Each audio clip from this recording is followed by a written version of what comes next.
Thank you, choir, Bob, John, all of you. Who was playing the flute today, by the way? I couldn't see from her. Nice job. Thank you very much. And I loved hearing, of course, a Healy Willens song, particularly Hodie, which is one of my favorites, sung so well by our Old Stone Choir. Some of you know that my wife's great uncle on her father's side was Healy Willen. My wife, her maiden name was Willen. The stuff of bad jokes, really, I guess, when you say that's a Willen. Glad you're with me. But I was very proud and very honored and felt that God had certainly a hand on our lives when He brought us together. Both of us children, not only of God, children of brother and sister of Jesus Christ, but we are children of the church, and we are very blessed by having been raised in the church, very blessed by having had siblings in the family of God. So when I hear a Healy Willen song, I am deeply moved and in part reminded of who I am and of who my wife is, and in part what our marriage has been about in relationship to God's church.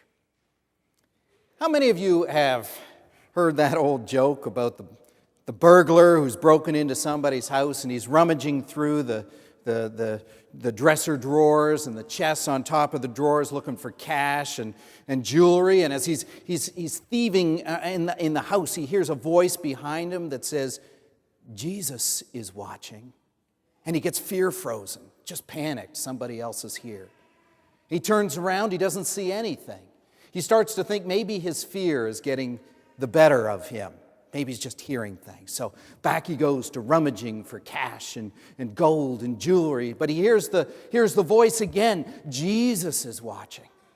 This time he turns around and he flashes his flashlight around the room. And over in the corner he sees a very large bird cage. And inside the bird cage there's a parrot.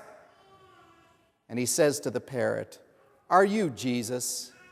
And the parrot says, "No, I'm Moses."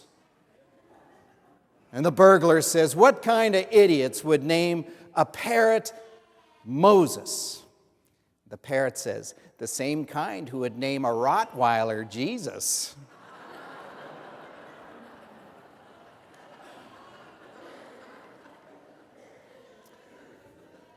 I remember the first time I was bit by a dog. It wasn't a Rottweiler. It was a big, hulking, muscular black lab.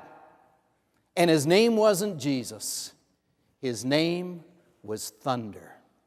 Now you think I'd know better with a dog who's named Thunder.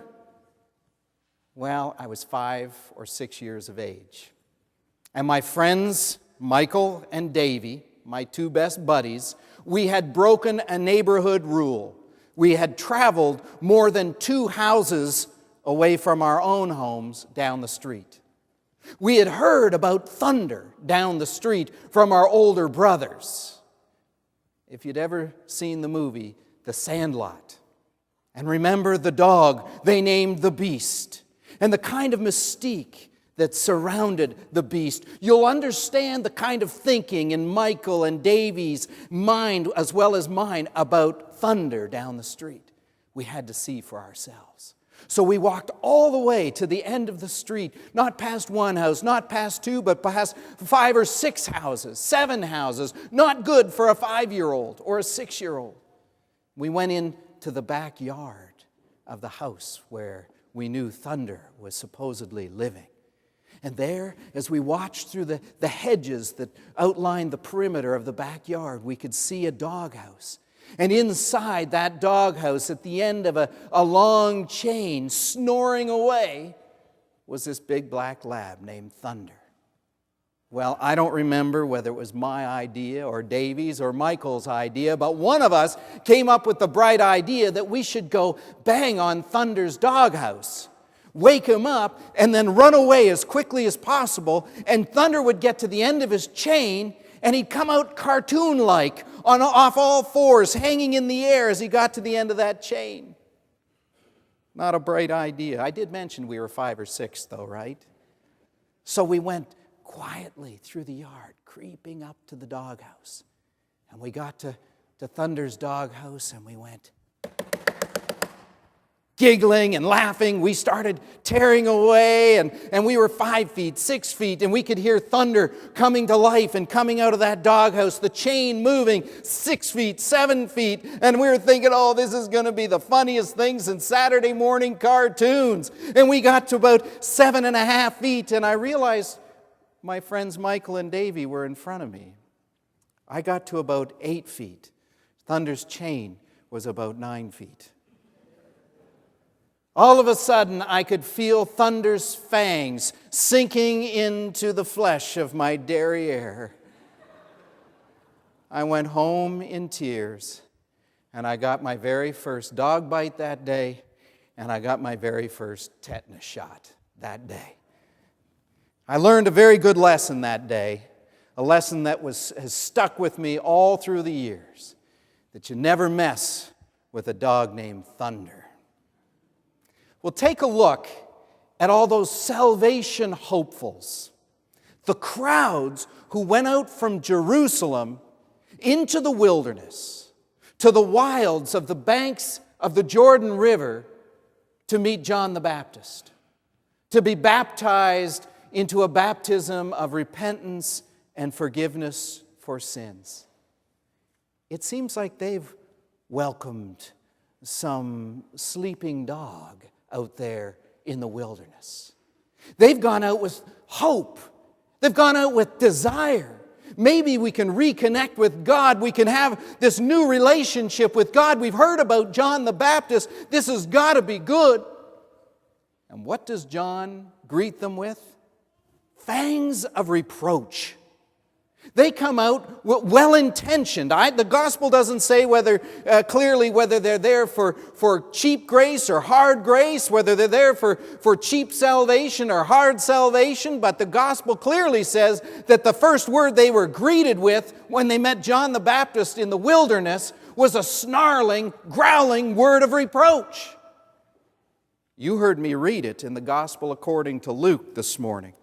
The very first thing John said to the crowds that came out to be baptized by him, this is chapter 3, verse 7, if you're reading along. He says, "You brood of vipers, you brood of vipers, you snakes," he says, "who warned you to flee from the wrath to come?" Oh my goodness. Gee, John, we were just coming out for baptism. You can imagine if Beth and Lou called me up and said, "Hey, Mark, we'd like to have Miles baptized here at the Old Stone Church." Can you imagine if I said to them, "You brood of vipers, you snakes, who warned you to flee from the wrath to come?" Well, right away you'd start saying, "I don't know about our new pastor. His bedside manner isn't so good.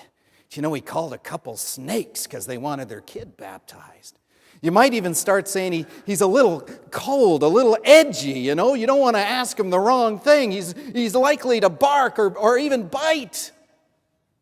You might start making plans to get rid of him, wouldn't you? You might call him a little crazy, off his rocker.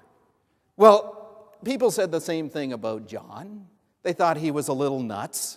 And maybe John was a little nuts. After all, he lived not in the city, he lived out in the wilds, in the wilderness. John wore clothing made out of camel's hair. John didn't eat what you and I eat. John ate wild honey and locusts. That was breakfast. You brood of vipers. People went out to find salvation, to reconnect with God, to find something beyond the law.